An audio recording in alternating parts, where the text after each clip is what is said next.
Peak Wealth Management proudly presents the Trust the Plan podcast with Nick Hopwood and Jim Pilat, where we believe by providing education and guidance, we can help you retire with peak confidence. Now, here are your certified financial planners, Nick and Jim. Welcome everyone to the Trust the Plan podcast. I'm Nick. And I'm Jim. And Jim, this is the Feel Good edition. It's hard for it not to be, right? After the weekend's football games. That's right. So the next 4 episodes will be dedicated to covering the Michigan-Ohio State game. Just kidding. Quarter by quarter. But, we have people that will complain. But we're going to do it today, right now. So, Jim, Michigan wins 13-10. 4-game winning streak against Ohio State. Can you pick your favorite? 21, 22, 23, 24? Oh, man. I think it's got to be 21. I was fortunate enough to be there at that game, and it was just such a huge, monkey off our back to finally win that game in the way that they did. It was kind of dominating fashion. It was a ton of fun. Yeah, I believe the score is 42-27. Yeah, that was a special one. So it's hard to beat that because it was like an 8-game streak, and before that, a 1-game streak for Michigan with another like 7 before that. So it was certainly emotional. For me, it was. And then 22, right? You don't necessarily expect to go into the shoe and beat them even worse. Right. That was the Donovan game. Yep. I remember that one because we were in Spain with Hunter's soccer travel excursion, and we had to watch on the phone, and it was like the World Cup time, so everyone was watching soccer, and we're watching football on our phone. But I was just so hopeful, but didn't expect it, and we blew the doors off. Yep. And then last year was the game that really mattered because we were the ones undefeated. Right. We were finally like, wait, in 22, hold on. In 22, we were undefeated. It was undefeated versus undefeated in 22 and 23. So knowing what we know now, the 23 game mattered the most. Yeah. But in 22, we should have beat TCU, and you would have had the rematch against Georgia. So that was a bummer. But when you had to have it, they got it in 23. Yep. Right, for the perfect 15-0 season. And we felt like we could win that game, right? Yeah. That was the first time in any of them where I was like, we're going to win this game. Yeah. You felt like coming in, we were a better team. Yeah, exactly. And this year coming in, it was like, hey, last year we won the national championship. We had our 3-0 run. We're 21-point dogs. It's probably not going to happen. Right. But I will say this: I told my kids on Saturday morning, if we can slow the game down, and if we can, get to halftime, right, like still in the game, anything's possible, right? And there's plenty of times where you play them tough in the first half, and then they blow the doors off.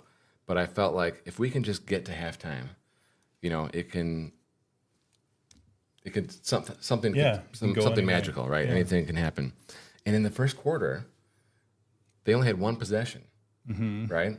And they sure marched right down the field. But then I told my kids as well, you can't win this game by kicking field goals. Yeah. And they kicked the field goal. They got 3 points. And then you have the special teams, right? Where we had the punt returns, where we traded a 68-yard punt return for a 30-yard and ended up in really good position a couple times. You have the turnovers with the interceptions, especially in the red zone. And it went both ways. It cut hard both ways. But I feel like we had the advantage because we only had 1 interception, right? We picked them 2 times, but we had the 1 INT on the goal line, which was a bummer. And then back to special teams, the missed field goals. I mean, that's the game, right? Yeah. 2 easy really field come goals. Back to hurt you. And we had a really long field goal. Yep. Right? I mean, and so in terms of coaching, I mean, our coaches have really screwed up this year. Okay, a lot of things. A lot of things. Like you lose to Illinois, you lose to Indiana. Washington. Indiana's not that good, guys. Okay? They got smoked by Ohio State, and they barely beat us. Yeah. The Washington game, Washington's terrible. So maybe you say, okay, Indiana is a good team, fine, but we could have won.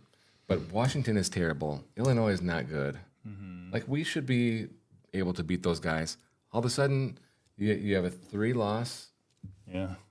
Big Ten season. team. You're losing to Texas and Oregon and Indiana. 3 playoff teams. Maybe you can be in the playoffs, right? The style points would not get you there. But still, right? There's going to be a 3-loss team that makes it. Right. So from coaching from Ohio State, though, Jim, come on.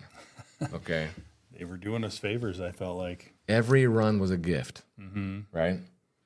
Every run was a gift. And they ran like 45% of the time, averaging like 2 yards a carry. Right. And then the one drive where they were forced to pass because the clock was ticking, the 2-minute drill at the end of the first half, it seemed like at will could march down the field and score on us, move the ball whenever they wanted. And that was like the only drive I remember watching where they were consistently passing the ball, and they had a ton of success. But once that was over, they just went back to the run. Exactly.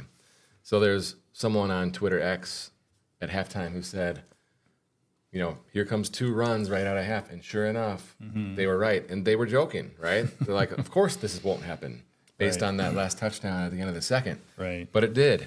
And so that right there was like this microcosm of the entire game.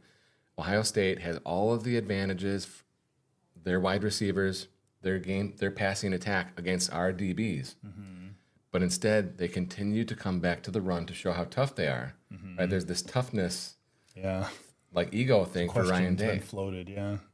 He has to prove that he's tough.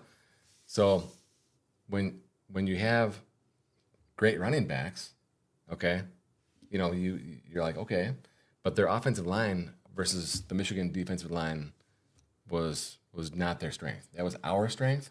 They ran into our strength. And so you have to really kind of go back and say, well, why?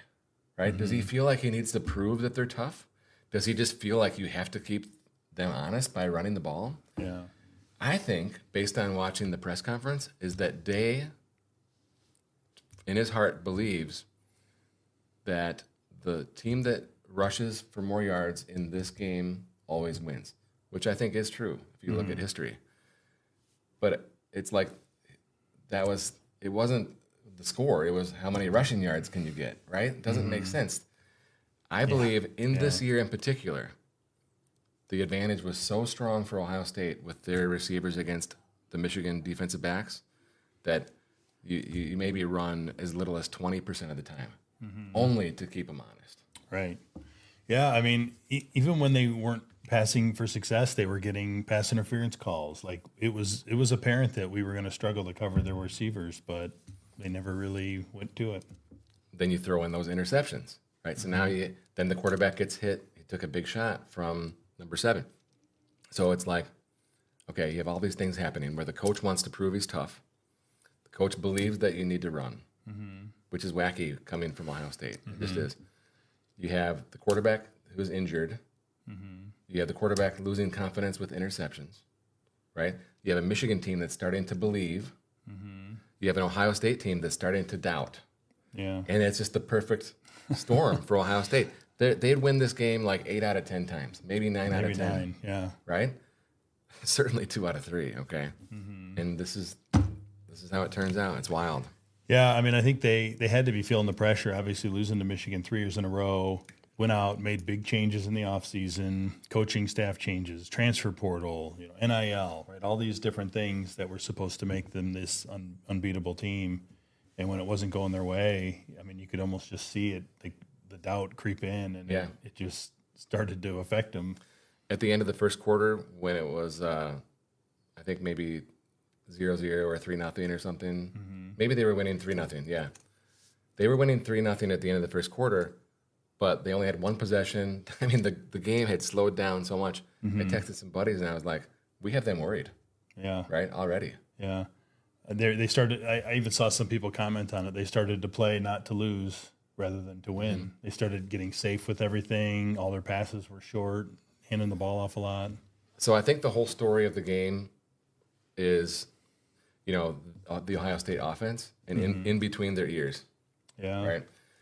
and I blame the coaches completely.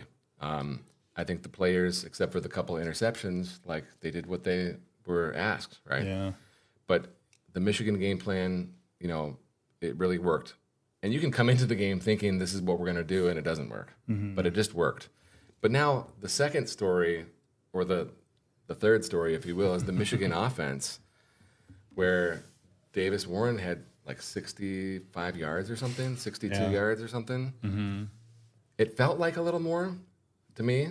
Yeah. Because he was hitting down the field. I think the passes were just very timely. Yes. Right? That's right. They just came at the perfect time. Yeah. So we had a lot of short fields, like trestle ball, right? Like playing for that short field. He had that scramble in the fourth quarter to keep the drive alive. Yeah.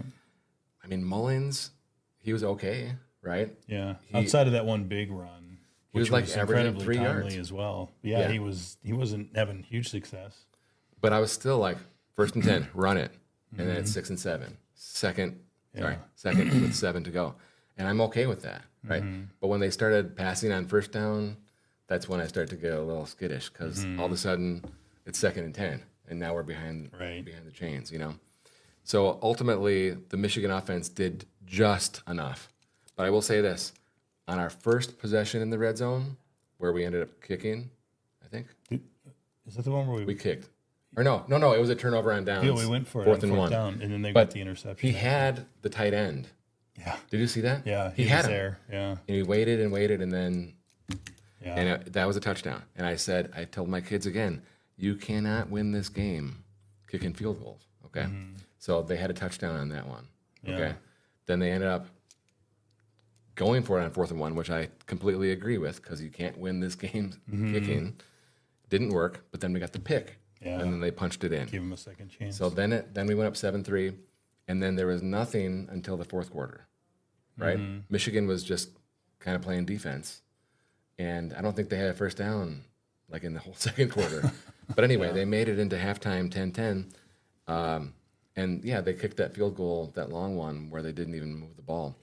But it wasn't until the fourth quarter. They started moving the ball again. Warren had a couple passes.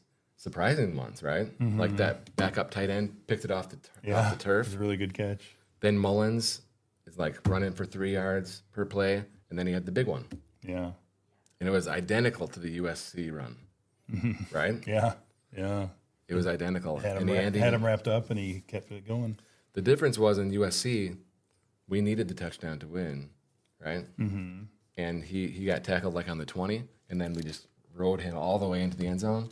And Ohio State's defense is much better than USC, so we couldn't get it in, right? But interestingly, on the very last series, the second to last series, where Michigan's ready to punch it in, right, on the goal line, and Day calls a timeout, which is the second timeout in a row, it would have been better for us to allow him to call the timeout. It was nice to have the first down, okay? But it was 3rd and 2. I feel like you're going to get it, right? And then they could have rode the clock all the way down. Yeah, it would have gone down to like 5 seconds. Yeah. So by them just moving giving him the 5 yards and letting him keep the timeout, it gave them a chance to win. So now here we are, the last possession with Will Howard, on the 25-yard line? 1st and 10. Now, where the defensive line, who was the hero of the game, defensive line just gobbled them up on the rush all day long. They allowed like 77 yards, only like 2 longer than like 8 yards, you know. But they rushed him and they blitzed him, and he had nothing. Yeah, he was flushed from the pocket. I think 3 out of the 4 plays, and every pass, he was rushed and panicked and really he was way off, unsettled, and just there's nothing, right? And so then on 4th and 9. They're showing Day on the sideline, and I'm like, oh, man, this guy is